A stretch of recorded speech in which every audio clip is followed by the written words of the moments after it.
The debate around automatic versus semi-automatic firearms is more than just a conversation about firepower. It's a battle of legality, technology, and public safety. And what you don't know about it might surprise you. Understanding the basics.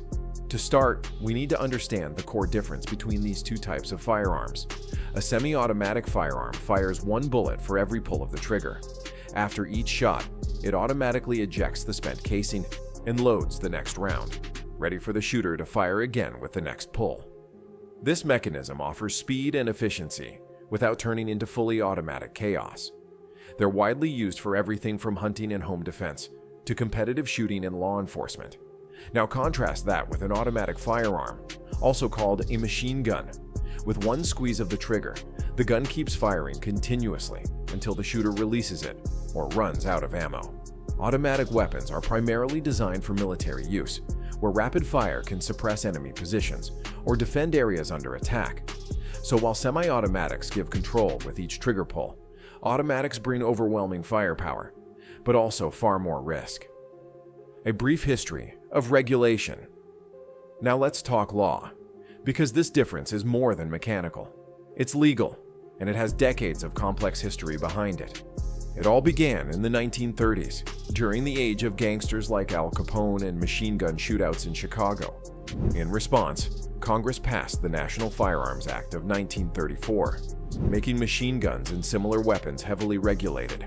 Owners were required to register their firearms with the government and pay a special tax.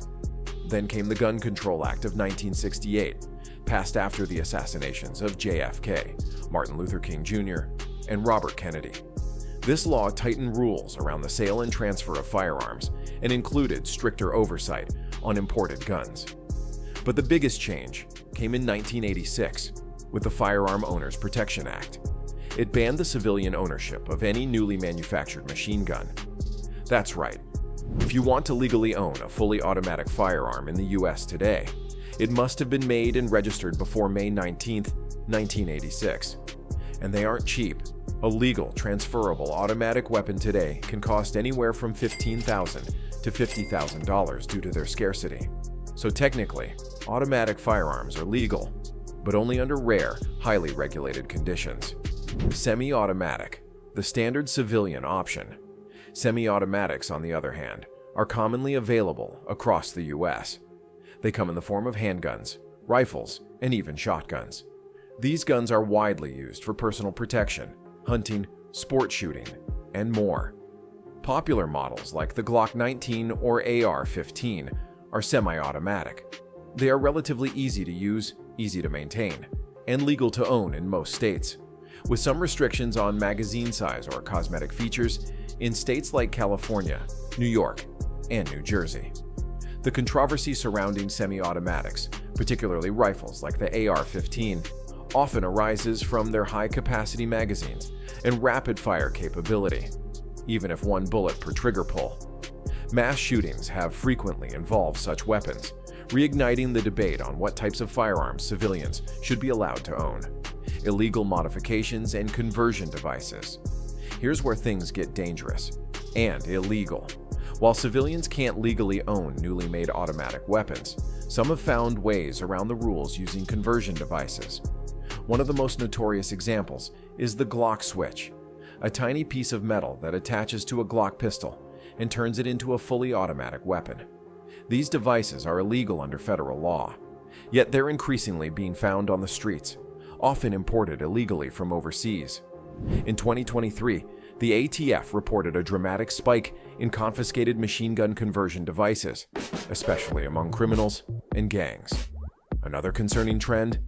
Auto sears, small parts installed on AR-style rifles that achieve the same effect. Fully automatic weapons can spray dozens of bullets in seconds.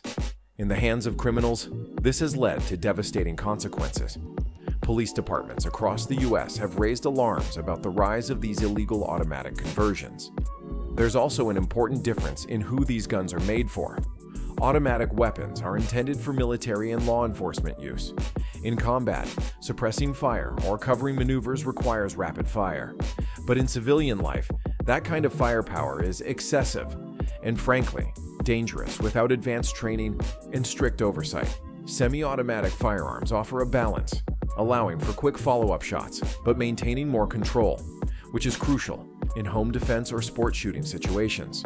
Gun advocates argue that banning semi-automatics or magazine capacities won't prevent crime, but public safety advocates point to data showing mass shooters often use high-capacity, rapid-fire weapons.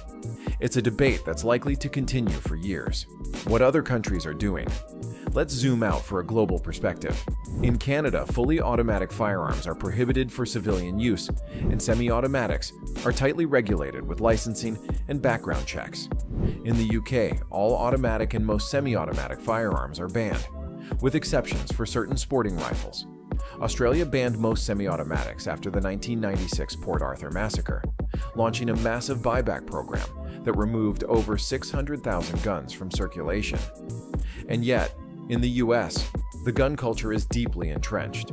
The Second Amendment protects the right to bear arms, and for many Americans, that includes owning semi-automatics, technology, and the future of gun laws. 3D printed guns, smart guns, and binary triggers, which fire one round on the pull and another on the release of the trigger, are challenging existing laws. As more gun components become available online or through private manufacturing, enforcing current regulations becomes more difficult. Lawmakers and law enforcement are in a constant race to keep up with the latest trends, tools, and threats. One proposed solution is a universal background check and stricter regulation of firearm parts, not just completed weapons. But this raises privacy concerns, Second Amendment debates, and issues of federal versus state control. Why it matters.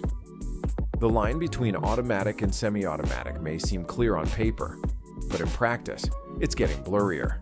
What used to be the domain of the military can now be created in someone's garage using a 3D printer and a YouTube tutorial. And while most gun owners are law-abiding, the few who skirt the rules can create disproportionate harm. That's why understanding this difference is more than a technicality. It's a public safety issue, a legal concern, and a growing challenge for modern law enforcement. So automatic versus semi-automatic. One represents speed and force, the other represents control and precision. One is strictly limited, the other widely available.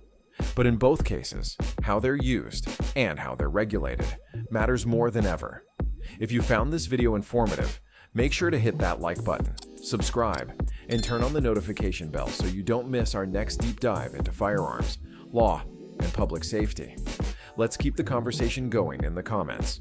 Do you think the current laws are too strict, too lenient, or just right? Thanks for watching, and stay informed.